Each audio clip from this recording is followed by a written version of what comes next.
Is time travel possible? Particularly when you hear that Babaji has been living for 1,000 years in Himalayas and so on.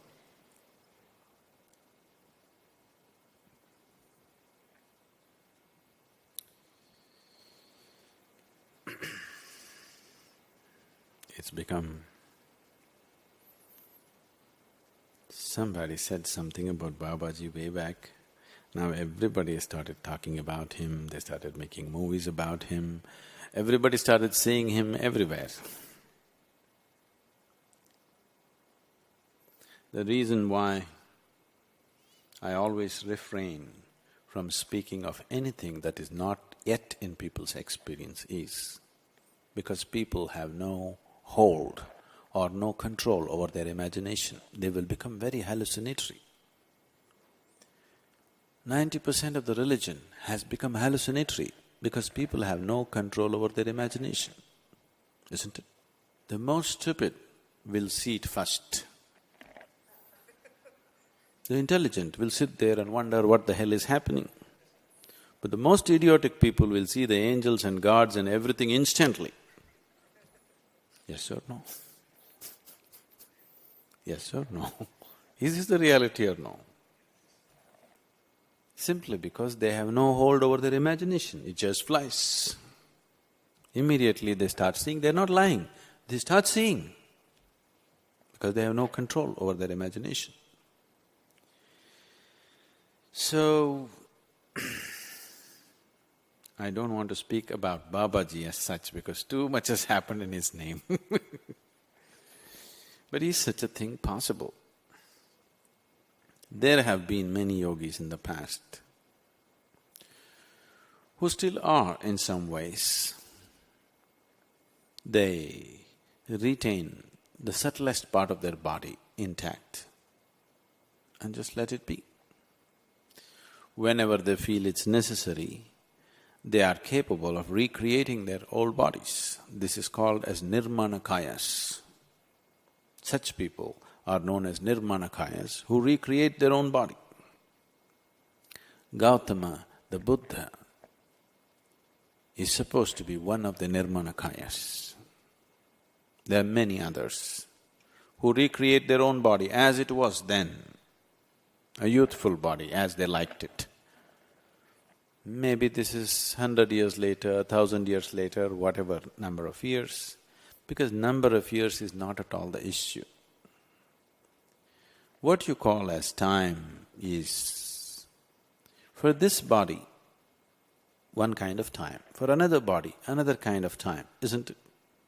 See, for your body, 10 years means this much, 20 years means that much, 30 years means this much, 70 years means that much, it's like this. Suppose you take a dog, your 1 year, maybe 15 years for him, in his experience, isn't it? If you take an insect, maybe your 1 day is 50 years for him, because in 2 days he'll be gone. So the experience of time and the way life experiences time is very different.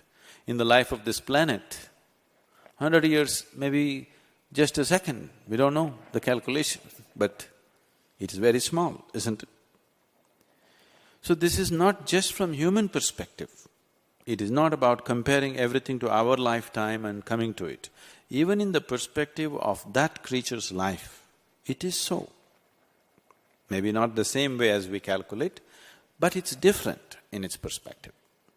So once you cross the limitations of the actual physicality and the logical mind, if you sit there for 1 hour or 2 hours, it feels like a minute.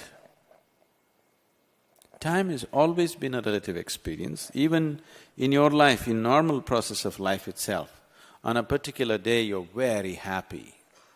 24 hours just passed off like that, isn't it? Another day you're unhappy. 24 hours feels like a year, isn't it? So time is always a relative experience. As your energies get more intense, you will see time just flies faster and faster. If you're in a very intense state, 24 hours feels like just a minute, just goes. I think they were just playing that 2004 events. You see what's packed into 1 year? That's not all of it. So, because when you live intensely within yourself, 1 year just goes like a whiz, you don't know what's happening. Before you turn around and see, years are just gone because you live intensely. As you become more and more intense in your experience, you will see time goes off like this. So once you have dropped your physical body, the earthy body that you picked up from the planet, now suddenly time is not an issue. What you think as 100 years later is nothing, just a moment later. So maybe just a moment later he came back, but you think he came back 500 years later. In his experience, he just turned around and came back. But in your experience, it's 500 years later. So, the more I talk about it, the more nonsensical it'll become. Because there is a point beyond which you cannot speak logically. Today, do you know, modern science is talking about fuzzy logic. Fuzzy logic means no logic, but they're unwilling to admit that they are becoming illogical.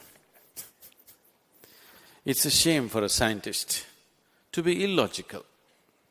So they're discovering new words and they're saying it's fuzzy logic. If it's fuzzy, it's not logic, isn't it? So, if we speak any more on this, we'll become fuzzy.